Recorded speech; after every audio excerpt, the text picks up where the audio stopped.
প্রেম কহে হে বৈরাগ্য তব বৈরাগ্য মিছে, প্রেম তুমি মহামোহ বৈরাগ্য কহিছে। আমি কহি ছাড় স্বার্থ মুক্তি পথ দেখ, প্রেম কহে তাহলে তো তুমি আমি এক। রবীন্দ্রনাথ ঠাকুরের লেখা অনুরাগ ও বৈরাগ্য কবিতা থেকে শুনছিলেন। সুপ্রিয় সুধী, আমন্ত্রণ জানাচ্ছি এনটিভির নিয়মিত আয়োজন আইএফআইসি ব্যাংক সংলাপ প্রতিদিন অনুষ্ঠানে। আমাদের আজকের নির্ধারিত বিষয় আমাদের সাংস্কৃতিক সংগ্রাম। আপনাদের সাথে আছে আমি পাভেল ইসলাম, আর আমাদের সাথে আজ এনটিভির স্টুডিওতে উপস্থিত আছেন টেলিভিশন মাধ্যমের এই সময়ের অত্যন্ত অপরিহার্য ও জনপ্রিয় অভিনেতা দম্পতি মাসুম বাশার এবং মিলি বাশার। বিশ্ব ভালোবাসা দিবসের শুভেচ্ছা জানাচ্ছি আপনাদেরকে। তো এই যে বিশ্ব ভালোবাসা দিবসে আপনাদের দুজনের কাছে আমার একটা প্রশ্ন, যে ভালোবাসা আসলে কি? আমি মিলি আপাকে দিয়ে শুরু করতে চাই। ভালোবাসা আসলে কি এখনো মনে হয় আমার কাছে অতটা স্পষ্ট না। আমি যেটা মানে আমার অনুভূতি, হ্যাঁ, সেটা এখনো আমার মনে হচ্ছে যে আমার আরও জানার বাকি আছে ভালোবাসা আসলে কি। এখনো খুঁজে বেড়াচ্ছি এবং যা করছি সেটাই হয়তো আমার মনে হচ্ছে যে ভালোবাসার কি বলবো, খুঁজতে খুঁজতেই যে পথে যাচ্ছি সেটাই হয়তো মানে আমার জার্নি, আমার যে সারা জীবনের জার্নি সেটাই। মানে আমি বলতে চাচ্ছি যে ভালোবাসার পূর্ণাঙ্গ রূপ আমার মনে হয় এখনো দেখা হয় নাই, আর আমরা ওইটার খোঁজ করছি, সেটাই হচ্ছে আমাদের লাইফ। আচ্ছা, মাসুম বাশার কি বলবেন? ওর কথার সাথেই প্রতিধ্বনি করতে চাই যে আসলে ভালোবাসাটা তো যে শুধুমাত্র মানুষে মানুষে ভালোবাসা তা তো না। মানুষের সঙ্গে প্রকৃতির ভালোবাসা হতে পারে, পশুর ভালোবাসা হতে পারে। ভালোবাসাকে সংজ্ঞায়িত করা খুব মুশকিল, খুবই মুশকিল। মানে সেটা হচ্ছে যে একজনের প্রতি আরেকজনের আকর্ষণটা কেন হয়, কিভাবে হয়, এটাকে সংজ্ঞায়িত করা খুব মুশকিল। এটা মনের ব্যাপার। আমার ধারণা যে কোনো মনোবিজ্ঞানীও এই বিষয়ে কোনো স্বচ্ছ ধারণা দিতে পারবেন। তবে ভালোবাসাহীন মানুষ তো মনে হয় নাই আসলে। না, ভালোবাসাহীন মানুষ নাই, এবং ভালোবাসা ছাড়া আসলে বেঁচে থাকা বা এই পৃথিবী কল্পনাও করা যায় না। এক্স্যাক্টলি।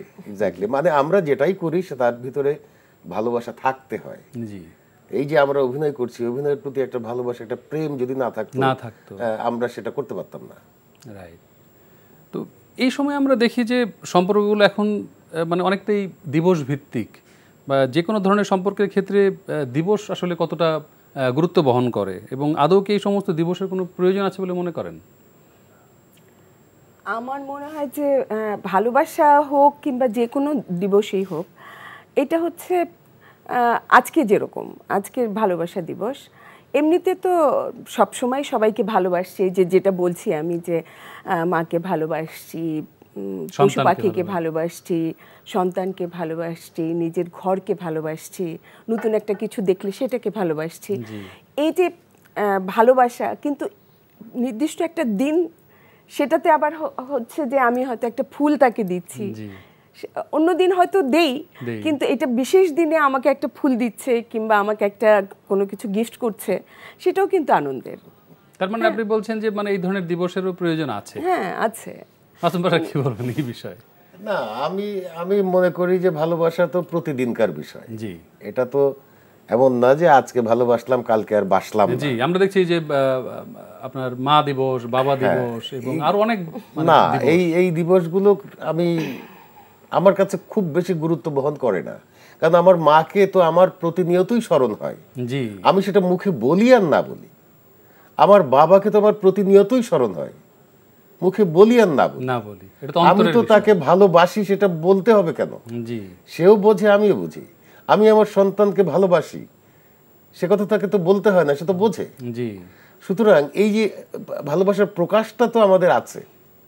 তবে হ্যাঁ, কতগুলো দিবস আমাদের জাতীয় জীবনে খুব গুরুত্বপূর্ণ। জি, যেমন আমাদের বিজয় দিবস, স্বাধীনতা দিবস, শহীদ দিবস, শহীদ বুদ্ধিজীবী দিবস।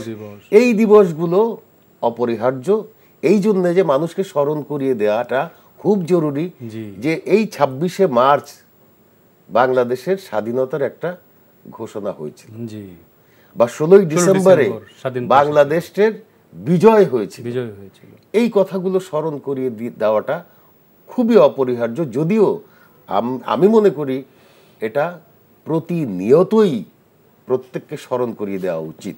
জি, কিন্তু এখন আমরা দেখি যে আপনার বছরে 365 দিন কোনো না কোনো দিবস আছেই, তাই না? মানে আমি জানি না এটা যারা এটা প্রণয়ন করেন কি ভেবে প্রণয়ন করেন, আই হ্যাভ নো আইডিয়া। তো এইবার যদি আমি আপনাদের ব্যক্তিগত সম্পর্কের জায়গাটায় যদি আসি, একেবারে 1977 সালে আপনাদের দুজনের প্রথম পরিচয়, এবং আমি যদি ভুল না করে থেকে 1982 সালে আপনাদের পরিণয়, আসলে বিষয়টা কিভাবে ঘটলো আমরা সেই গল্পটা শুনতে চাই। আমি ঢাকা থিয়েটারে জয়েন করলাম 77-এ। আপনি তখন সম্ভবত ক্লাস 9-10-এ পড়ি। হ্যাঁ, 10-এ পড়ি বোধহয়, 9 থেকে 10-এ উঠেছে কিংবা উঠবো এরকম সময়, ডিসেম্বরের দিকে। হ্যাঁ, তো তখন শকুন্তলা নাটকের রিহার্সাল চলছিল, তো আমি তখন ঢুকলাম। ওই সময় সবার সাথে ওর সাথেও পরিচয় হলো, মানে পুরা থিয়েটারে, ঢাকা থিয়েটারে যারা ছিল সবার সাথে আমার ওই সময় পরিচয় হলো। মানে মাসুম বাসার আগে থেকেই ছিলেন? আমি 74 সাল থেকে ঢাকা থিয়েটারে ছিলাম। তো এর পরে প্রায় বছর কত বছর দুয়েক পরে, अराउंड 79 এর দিকে, হ্যাঁ 79 এর শেষের দিকে ও সম্ভবত আমাকে ওই নভেম্বর ডিসেম্বরের দিকে আমাকে প্রপোজ করেছে। তারপরে আমাদের ঠিক প্রপোজ করবার 2-3 মাসের মধ্যেই ও সুইডেনে চলে যায়। আচ্ছা। আর আমি চলে যাই, আমি 1980 সালের জুলাইতে চলে যাই উচ্চশিক্ষার জন্য। হ্যাঁ, মানে আপনার শিক্ষাবৃত্তি নিয়ে? হ্যাঁ। আচ্ছা, স্টকহোম ইউনিভার্সিটিতে আমি অ্যাডমিশন নিয়ে চলে যাই। তাহলে আপনার দিক থেকে প্রথম প্রস্তাবটা এসেছিল? হ্যাঁ। আচ্ছা, এবং আপনি সেটা গ্রহণ করেছিলেন? হ্যাঁ, তারপর আমি চলে যাই আমার বাবার কাছে। আমার বাবা তখন ইরাকে থাকতেন, বাগদাদে। আচ্ছা। তো আমরা কর্মসূত্রে? হ্যাঁ, কর্মসূত্রে আমরাও, আমার ভাই, আমি এবং আমার মা, আমরা ইরাকে চলে যাই। এবং তখন ইরাকে যুদ্ধ চলছিল, ইরাক-ইরান যুদ্ধ চলছিল। ওই যুদ্ধের সময় ও সুইডেনে আর আমি হচ্ছি ইরাকে। এবং ইরাকে তখন যুদ্ধের কারণে চিঠিপত্র আদান প্রদান করা খুব ঝামেলার ব্যাপার ছিল, কিন্তু তারপরেও এর মাঝখানেও আমরা চিঠি দিয়ে আসলে প্রেমটা করেছি। হ্যাঁ, আমি ওই সময় গল্পটা আপনার কাছ থেকে শুনতে চাইবো, যে আসলে ওই সময় এই যে ধরেন এত পেছনের একটি গল্প, অথচ এখনো আপনাদের মানে কাছ থেকে শুনলে বা মানে পড়লে মনে একেবারে নতুন, সেটা কিভাবে সম্ভব যে এই যে সতেজ সম্পর্কের যে একটা মানে সজীব ব্যাপার, এটা কিভাবে আসলে এটা শুরু হয়েছিল বা কিভাবে আপনারা ধরে রাখলেন?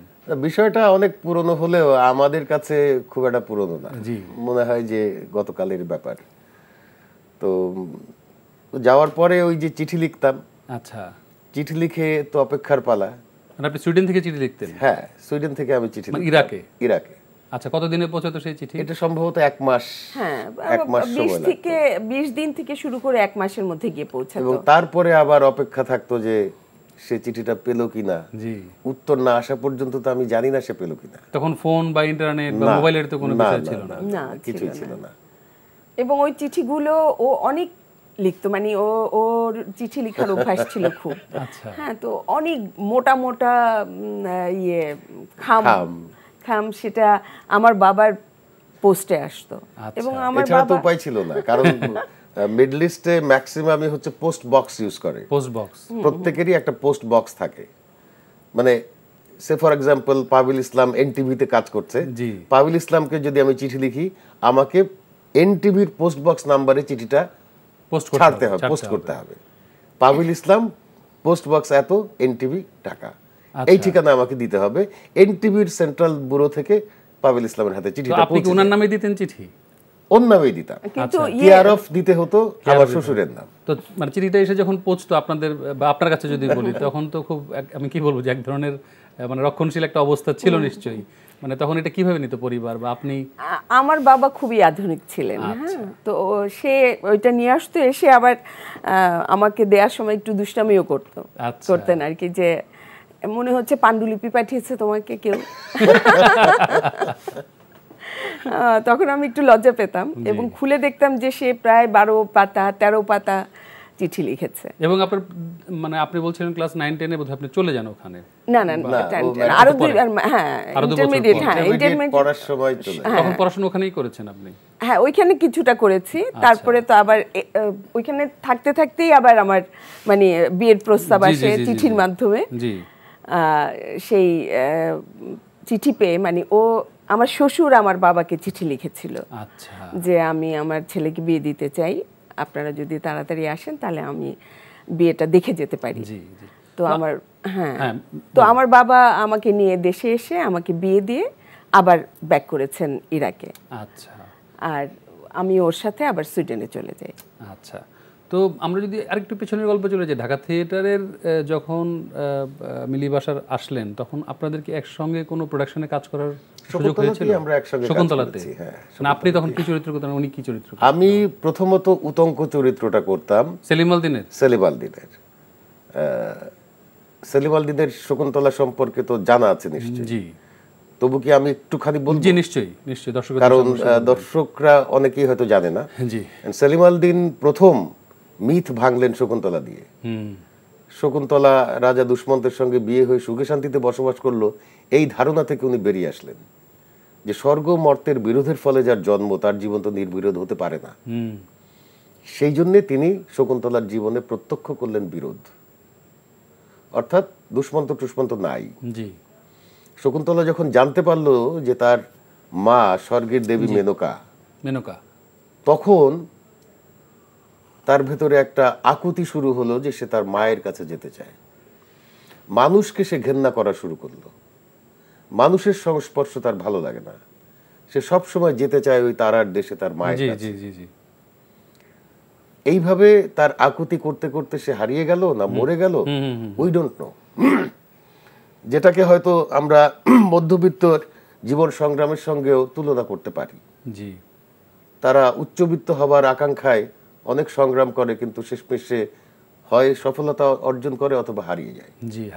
সেরকমই উনি মিথটা ভাঙলেন। সেখানে আমি উতঙ্ক চরিত্রটা করছিলাম আর ও করছিল স্বর্গীয় খণ্ডে। মানে দুইটা খণ্ড ছিল, একটা হচ্ছে স্বর্গীয় খণ্ড আর একটা হচ্ছে মর্তের খণ্ড। স্বর্গীয় খণ্ডে আমি ছিলাম ইন্দ্রলেখা হচ্ছে মেনকার সহচরী, আর ইয়েতে হচ্ছে যাদেরকে নিয়ে ইন্দ্র পৃথিবীতে আসে বিশ্বামিত্রের ধ্যান ভাঙার জন্য। এটা তো নাসিরুদ্দিন ইউসুফের পরিচালনা। আচ্ছা। আর মর্তের খণ্ডে ছিলাম অনুসুয়া, শকুন্তলার ছোট বোন। হ্যাঁ। আচ্ছা, তার মানে দুইটা পর্বে আপনি অভিনয় করেছেন। গৌতমের আপন দুই মেয়ে আর কি, অনুসুয়া প্রিয়াঙ্গদা, আর শকুন্তলাকে তো ওনারা কুড়িয়ে পান। জি, আমরা রিফ্লেকশন কিন্তু আবার আপনার যৌবিত কন্যার মনেও দেখি যে এক নারীর দুইটা জীবন যে আখ্যান সেটাও আমরা পাই কিন্তু। এই যে দ্বৈতবাদ বিষয়টা সেলিম আল দ্বীনের ভিতরে অনেক কাজ করে, দ্বৈতবাদ। জি। তো আমরা যদি আবার ব্যক্তিগত জায়গাটায় আসি, যে 1983 সাল সম্ভবত 82 সালের 30 জুলাই নাকি হবে সম্ভবত, 30 জুলাই বেলি রোডের লেডিস ক্লাবে আপনাদের বিয়ের অনুষ্ঠান হয়। একটা দীর্ঘ সময়, এবং হিসেব করে যদি বলি যে 42-43 বছরের দাম্পত্য জীবন, একটি সুস্থ সুন্দর দাম্পত্য জীবনের ম্যাজিকটা আসলে কি? ম্যাজিক তেমন কিছুই না। ম্যাজিকটা হচ্ছে ওই যে প্রথম যে প্রশ্নটা ছিল, ভালোবাসা কি? জি জি। সম্ভবত ওই মরিচিকার পেছনে আমরা দুজনই হাত ধরে হাঁটছি এখনো। আচ্ছা। হাত ছাড়ি নাই, দুজনই হাত ধরে ওই ভালোবাসার পেছনে এখনো ছুটছি। সেই ভালোবাসার কারণেই আস্থার জন্ম হয়েছে। জি। আস্থাটা বেড়েছে, বিশ্বাসটা বেড়েছে, এখনো বাড়ছে। প্রতিনিয়তই আমরা দুইজনকে আবিষ্কার করার চেষ্টা করি।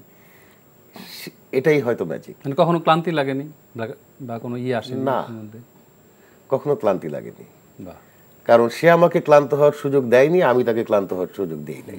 আমরা কথা বলছিলাম যে সম্পর্কের এই যে আপনাদের একটা দীর্ঘ যে সম্পর্ক এবং প্রায় 42-43 বছরের সংসার জীবন, একটি সুস্থ সুন্দর দাম্পত্য জীবনের ম্যাজিকটা নিয়ে আপনার মতামত জানতে চাই। ওই যে ও যেটা বললো যে শুরু করেছিলাম হাত ধরে, তখন তো মোটামুটি জীবন শুরুর দিকে তো একজন আরেকজনের কাছে মানে অনেকটাই অজানা ছিলাম। তো যখন চলতে শুরু করলাম আস্তে আস্তে একটা আস্থার জায়গা তৈরি হলো, এবং এখন এত বছর পরে এতটাই নির্ভরতা চলে এসছে যে এখন মানে আর কোনো কিছু চিন্তার জায়গা নেই, এখন শুধু একসাথে চলা, এছাড়া আর কিছু ভাবতেই পারি না। আমি যদি একেবারে স্পেসিফিক জানতে চাই যে এখনকার সময়ের যে আমরা তরুণ প্রজন্মের জন্য যদি আপনি বলেন যে আসলে কিভাবে সম্পর্কগুলো ঠিক রাখা যায়, কিভাবে একটা দীর্ঘ সময় সম্পর্কটাকে ধরে রাখা যায় সম্ভব?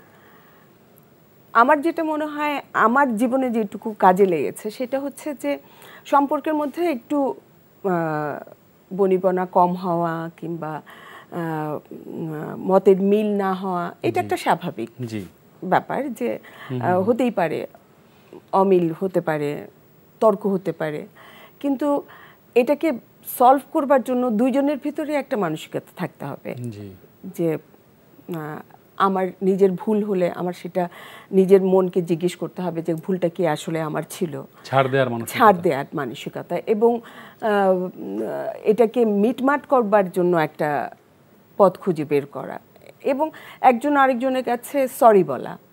হ্যাঁ, এই অভ্যাসগুলো এখন একটু কমে যাচ্ছে, এবং আমার যেটা মনে হয় যে সবাই যার যার দিক থেকেই বেশি ভাবতে পছন্দ করে যে আমি রাইট, সে রং। আর আমাদের সময় যেটা ছিল, আমার যেটা হয়েছে, ওর যেটা হয়েছে, যে আমরা ভেবেছি যখন মনোমালিন্য হয়েছে তখন আমরা চিন্তা করেছি যে আসলে এটা না হলেও চলতো কিনা। আর আমার যেটা মনে হয় যে এখন আমি একটা কথা একটা জোরে শাউট করতে পারি, একটা জোরে কথা বলতে পারি, কিন্তু এই কথাটা বলার পরে রেজাল্টটা কি হতে পারে, এটা আমাকে কোনো সুফল দিবে না কুফল দিবে, এই জিনিসটা যদি একবার মাথায় ঢোকাতে পারি তাহলেই কিন্তু বোঝা যায় ম্যাক্সিমাম সময় এটা কোনো সুফল দেয় না। হ্যাঁ, তো ওই জিনিসটা যদি একবার আমি চিন্তা করে তারপরের কথাটা বলি তাহলে কিন্তু ওই জিনিসটা আর আগে বাড়ে না। হ্যাঁ, যে আমি ঝগড়ার সময় সে একটা বললো, আমি আবার আরেকটা বললাম, সে আবার আরেকটা বললো, এই যে প্রচন্ড জিনিসটা যে ভয়ঙ্কর অবস্থায় চলে যায়, তার আগেই যদি একটা সেকেন্ডের জন্য আমি যদি চিন্তা করে নেই, থেমে যাই যে আসলে আমি যে এই কথাগুলো বলছি তাতে সুফলটা কি হবে, সে কি শুধরে যাবে এক সেকেন্ডের মধ্যে আমার কথাটা শুনে, একটু যদি নিজেকে দমিয়ে রাখতে পারি কিছুক্ষণের জন্য, তাহলে কিন্তু রেজাল্টটা ডিফারেন্ট হয়ে যায়। তো আজকে পহেলা ফাল্গুন এবং ভালোবাসা দিবসের দিন বলেই হয়তো এই প্রসঙ্গগুলো বারবার মানে আসছে সামনে, সঙ্গত কারণে যে এই সময়ের ছেলে মেয়েদের মধ্যে এক ধরনের অস্থির একটা অবস্থা লক্ষ্য করা যায়, সম্পর্কগুলো ভেঙে যাচ্ছে, পরিবারগুলো ভেঙে যাচ্ছে, কেন এমন হচ্ছে বা কি করা উচিত? অনেকগুলো কারণ আছে। এটা একটা ব্যাপক সামাজিক সমস্যা। যেমন প্রযুক্তির সঙ্গে সঙ্গে কিন্তু অতি দ্রুত সমাজ পরিবর্তিত হচ্ছে। প্রযুক্তির সঙ্গে আমরা অ্যাডাপ্ট করছি, প্রযুক্তির উপরে নির্ভর করছি, এবং সেই সঙ্গে আমাদের জীবন আচরণ বদলে যাচ্ছে। যেমন আমাদের সময় আমরা ওই যে তেলের কুপি জ্বালিয়ে লেখাপড়া করেছি, এখন একটা সুইচ টিপলেই বাতি জ্বলে। তখন তো ভাবি নাই। এখন সারা পৃথিবীটা আমার হাতের মুঠোয়, আমি যে কোনো ইনফরমেশন যে কোনো জায়গা থেকে পেয়ে যাচ্ছি, জীবন সহজ হয়ে গেছে। জীবন সহজ হয়ে গেছে, সেই সঙ্গে জীবন কঠিনও হয়েছে। কঠিনটা হচ্ছে অর্থনৈতিক, রাজনৈতিক এবং সামাজিকভাবে। আজকে একজন মানুষের, একজন পাভেল ইসলামের তেজগাঁও থেকে এই এনটিভি পর্যন্ত আসতে, কারণ বাজার আসতে যেখানে লাগার কথা 10 মিনিট লেগে যায় 2 ঘন্টা। এটা অস্থিরতা তৈরি করছে, অস্থিরতা তৈরি করছে। তো এই অস্থিরতা তো আমাদের সারা জীবন আচরণের উপরেই প্রভাব ফেলছে। এটা যেমন একটা, যে কারণে দাম্পত্য জীবনের বিষয়টাকে আমার যেটা মনে হয় অতি পুরনো থিওরি, সেটা হচ্ছে যে compromise and sacrifice in both ways. দুই দিক থেকেই কম্প্রোমাইজ এবং স্যাক্রিফাইসটা করতে হবে।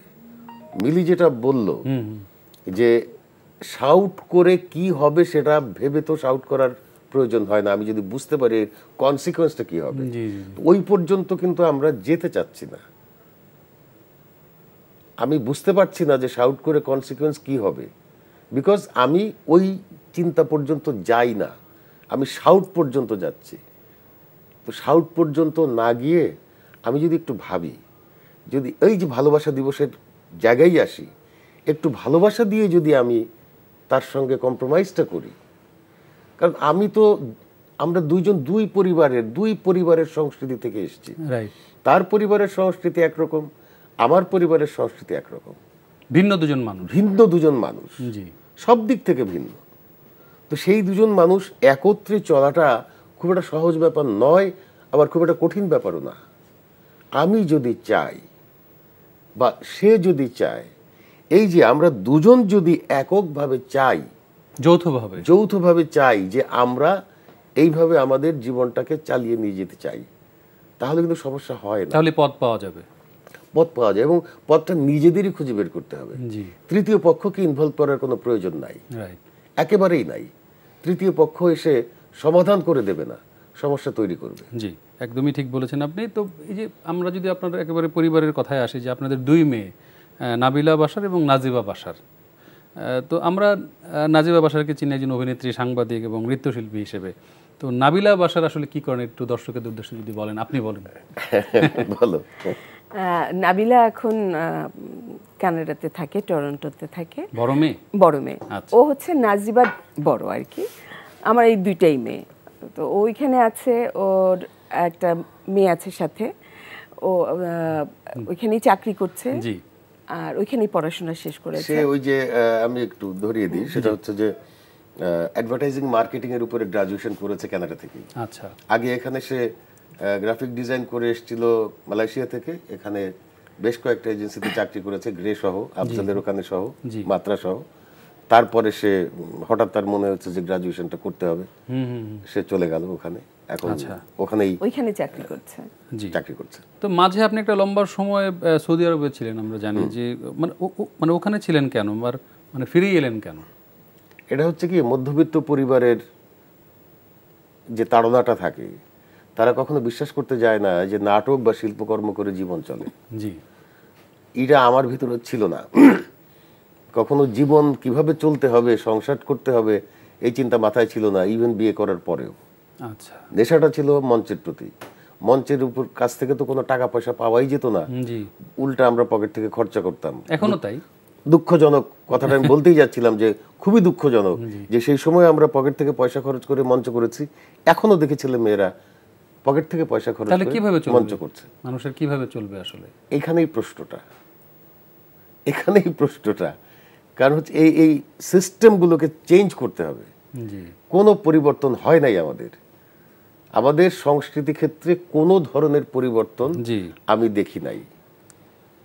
তাহলে সামনে আসলে আমাদের মানে কিরকম মানে আশা, বা আমি যদি বলি যে অনেকেই এখন দেশ ছেড়ে বিদেশে চলে যেতে চায়, ওখানে মানে সেটেল হতে চায়, কেন মানুষ দেশ ছেড়ে পালাতে চায়, মানে কি মনে হয়? অর্থনৈতিক কারণে, অ্যাবসলিউটলি অর্থনৈতিক কারণে। তাই? আমারও তাই মনে হয়, এছাড়া আর কোনো কারণ নাই। আমরা তো চাই দেশেই থাকতে। এখন দেশে যদি ঠিকঠাক মতো চলতে পারি, সেই অবস্থা যদি থাকে, তাহলে তো আমার মনে হয় না কেউ দেশ ছেড়ে যাবে। আমরা যেমন বিদেশের ওই বিলাসবহুল জীবন ছেড়ে আমরা চলে এসেছি, আমরা চেয়েছি শান্তিতে যেন দেশে থাকতে পারি, একটু ঠিকমতো ঘুমাতে পারি, একটু ঠিকমতো খেতে পারি, বাসা থেকে বেরুলে যেন আবার ঠিকমতো বাসায় পৌঁছাতে পারি, এরকম একটা আশা নিয়ে কিন্তু আমরা এসেছি দেশে। তো আমি একটু ছোট্ট করে জানতে চাইবো, ইদানিং নাটকগুলোতে বাবা মা থাকলেও অধিকাংশ গল্পই দেখা যায় তাদের উপস্থিতি বা দৃশ্য কম, এবং রাখতে হবে তাই রাখা, এরকম প্রায় সব রকম গল্পই দেখা যায় যে একটি মেয়ে আর একটি ছেলের প্রেম ঘটিত জটিলতা। মানে আমাদের কি আর কোনো গল্প নেই, বা এমনটা হচ্ছে কেন মনে হয়? আমি যদি ছোট্ট করে জানতে চাই আপনাদের দুজনের কাছে, আপনি বলুন। আমার মনে হয় যে এখন কিন্তু একটু বদলেছে। হ্যাঁ, এখন একটু পারিবারিক নাটকগুলো হচ্ছে, এখন বাবা মার গুরুত্ব আগের তুলনায় বেড়েছে, মাঝখানে একেবারেই কমে গেছে। হ্যাঁ, এবং নায়ক নায়িকা প্রধান গল্পগুলো তৈরি হতো, আর এখনো এইটা এখন আবার একটু বেড়েছে। হ্যাঁ, এই প্রবণতা আবার বেড়েছে, মা থাকলে বাবা নাই, বাবা থাকলে মা নাই। এবং বাবা মার যে একটা ভূমিকা থাকে পরিবারের উপরে, নায়কের উপরে এবং নায়িকার উপরেও, ওগুলোকে একটু সংক্ষেপ করা হয় আর কি। সংক্ষেপ করে নায়ক নায়িকার প্রেমের প্রতি বেশি দৃষ্টি দেওয়া হয়, আর এটা সম্ভবত দর্শকরাও খুব বেশি পছন্দ করে। হয়তো নায়ক রাস্তায় গান গাচ্ছে, নায়িকা নাচছে, দর্শকদের পছন্দ ওই টাইপের, যার জন্য ওই দিকেই ফোকাস করা হয় বেশি। আপনিও কি একমত? না, আমি মোটেই এটার সাথে একমত না। দর্শকরা অবশ্যই পরিবার কেন্দ্রিক নাটক দেখতে চায়, যে কারণে ভারতীয় সিরিয়ালগুলির প্রতি তাদের মনোযোগ বেশি, বা পাকিস্তান বলি আমরা, হ্যাঁ, যদি অন্য পাকিস্তান দেশে বলি, সেখানে চাচা, মামা, চাচি, ফুপু সব থাকে, কাজের লোকও থাকে। জি, এখানে আমাকে দেখানো হলো আমি মাল্টি বিলিয়নিয়ার, অথচ আমার বাড়িতে একটা কাজের লোক নাই যে আমাকে চা করে দেবে। হ্যাঁ, তো এইগুলো আমার মনে হয় যে সম্ভবত বাজেটের কারণে, আচ্ছা, সম্ভবত বাজেটের কারণে এই এত চরিত্র সন্নিবেশ করা যায় না, বা এত বেশি প্রপস নির্ভর করা যায় না। জি, একটা আমরা পাকিস্তানি নাটক বলি আর ইন্ডিয়ান নাটক বলি, সেখানে দেখি যে একটা গর্জিয়াস একটা সেট হয়। জি, এবং সবগুলো চরিত্রই কিন্তু অনেক গুরুত্বপূর্ণ, অনেক গুরুত্বপূর্ণ চরিত্র হয়, কিন্তু এখানে সেগুলো হয় না। এগুলোর সীমাবদ্ধতা অনেক বেশি, এবং সর্বক্ষেত্রে আমার ধারণা বাজেটের একটা না, কিন্তু বাজেটেরই যদি ধারণা হয়ে থাকবে, তাহলে যেখানে মা কাস্ট হয়ে যাচ্ছে কিংবা বাবা কাস্ট করা হয়ে গেছে, সেইখানেও কিন্তু তার ইয়েগুলো মানে সিন কমে যাচ্ছে। যদি কাস্টিং এর ব্যাপারটাই হয়, তাহলে তো তার কাছ থেকে পুরো ইয়েটা নেওয়া যায়, তাই না? জি, নিশ্চয়ই আমরা চাইবো যে সংশ্লিষ্ট কর্তৃপক্ষ এই বিষয়ে আরো নজর দিবে, এবং বাজেট কিভাবে বাড়ানো যাবে, অন্যান্য বাবা মার গুরুত্ব বা পরিবারের গুরুত্ব কিভাবে তোলা যাবে, সেই বিষয়গুলো যাতে এই অনুষ্ঠানের মাধ্যমে সংশ্লিষ্ট কর্তৃপক্ষ আরো মানে ভালোভাবে দেখবেন। তো আপনাদেরকে দুজনকে ধন্যবাদ জানাচ্ছি, এবং পয়লা ফাল্গুন বিশ্ব ভালোবাসা দিবসের শুভেচ্ছা জানিয়ে আজকের মতো বিদায় নিতে হচ্ছে আপনাদের কাছ থেকে। ধন্যবাদ, অত্যন্ত ধন্যবাদ যে আজকে আপনারা তো কষ্ট করে এনটিভিতে এসেছেন। আবেলকে ধন্যবাদ, এনটিভিকে ধন্যবাদ, এবং দর্শকদেরকে অসংখ্য ধন্যবাদ। জি, থ্যাংক ইউ, ভালো থাকবেন। সুপ্রিয় দর্শক, আপনারা দেখছিলেন আইএফআইসি ব্যাংক নিবেদিত সংলাপ প্রতিদিন অনুষ্ঠানটি। আমাদের আয়োজন আজকের মতো এখানেই শেষ। ভালো থাকবেন সবাই।